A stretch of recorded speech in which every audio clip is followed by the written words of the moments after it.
Welcome everyone to Life Lessons from Movies presented by my organization, the Zen of Hollywood, and me, your host, David McKay. In this segment, we extract life lessons from movies and then use simple and practical tips to help us improve our lives and become happier, which I believe we all desire. Okay, today's theme is creating our own storybook life.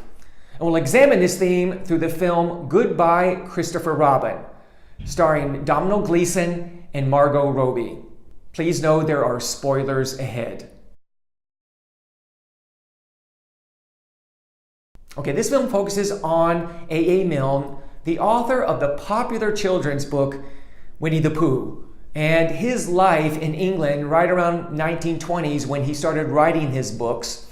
And really, this film focuses on his relationship more than anything else with his son, Christopher Robin, and how A.A. Milne and Christopher Robin interacted with each other to really co-create this book, right? So A.A. Milne would focus on his son's, the things that he would say, his stuffed animals, his toys, and really the names that he gave those toys. So it's interesting how they both interacted with each other to create this magical world of Winnie the Pooh. Now, it really was a magical world for Christopher Robin because he was allowed to enter into his imagination and he created his own little world there in the woods near his house. I mean, he lived this magical childhood to a certain extent. And then when the book became popular and started selling internationally, well, they entered another fairy tale because they went on this massive book tour and they had all this attention showered upon them. It was truly amazing for them. Fame and fortune was theirs. But on the downside, because his father, A.A. Milne, was writing so much, he was sequestered in his office, he didn't give the attention to Christopher Robin that he needed, right? There was love missing in Christopher's life, right? So that was a major disadvantage, obviously. And all the fame and fortune, the attention that Christopher Robin received was difficult and certainly challenging for him because here was this boy not used to this exposure. It detracted from his life. So remember that one scene towards the end of the film where Christopher Robin has grown up and he went off to World War II and then came back and he sat down with his father to have a conversation and they reflected on the past. And Christopher Robin told his father that on the one hand, he had this amazing childhood, right? But on the other hand, it was very difficult, challenging, stressful for him, right? It wasn't what he really needed because as I said before, he lacked the parental attention, the love that he deserved. So we can all relate to this. Our childhood, for the most part, was a combination of good and bad, positive and negative. We could probably remember good times as well as bad times, right? And so here's the thing.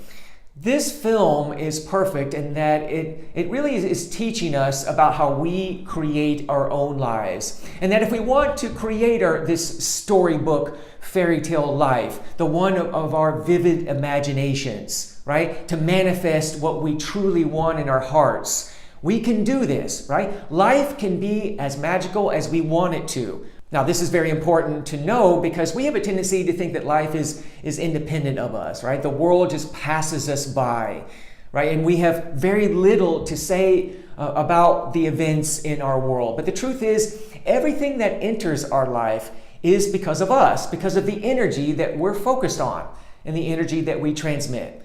Because what we focus on expands in our life. It's just the universal law, the governing principle of the universe, right? The law of attraction. And so we need to keep that in mind because nothing is independent of us. Everything is related to us at all levels. We're connected to everyone and everything.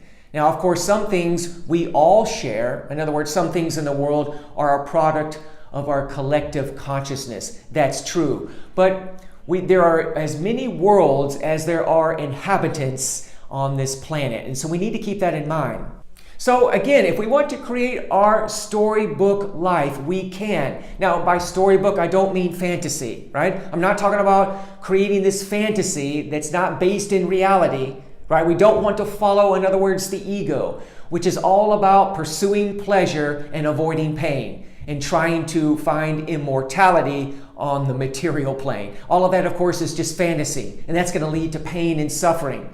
So we don't want to do that. We want to, of course, follow our hearts. When we follow our hearts, we know that something is destined to be true because it wouldn't be there in the first place in our hearts if it wasn't meant to come true, right? So we need to listen to that. That's where our passions lie. That's where our true desires lie, right? So how do we know the difference? Well, if we notice that something is based in fear, if we're doing something to gain approval from others or control, or we're doing something just for the sake of fame and fortune, we know this is our egos. But when we do something that feels natural to us, then we know that we're on the right track. So we need to focus on those and create this storybook life of our own choosing, the one that comes from our hearts. Not only that, we need to understand that we add meaning to everything that happens in our lives, right? So the world has the meaning that we assign it. So we need to keep that in mind, that even with life's challenges, we can convert those into something that is positive with the meaning that we add to them. So my tip of the day is for you to take a look at the meaning that you're adding to your life. Take a look at what you're following in your life. Are you following your heart or are you following your ego? And every day, take responsibility for your life, for everything that happens in your life, realizing that we are all co-creators of everything that is coming into our life, all events, all situations, all people. And then begin to focus on the positive, focus on what your heart wants. Start allowing your vivid imagination to create the very life that you want in your heart. Okay, so what did you take from this film as a major life lesson? I would love to hear from you in comments below. And for more tips, movies, and life lessons, please go to my website, thezenofhollywood.com. That's thezenofhollywood.com. And please like this video and subscribe to my channel. Thanks for watching. See you next time.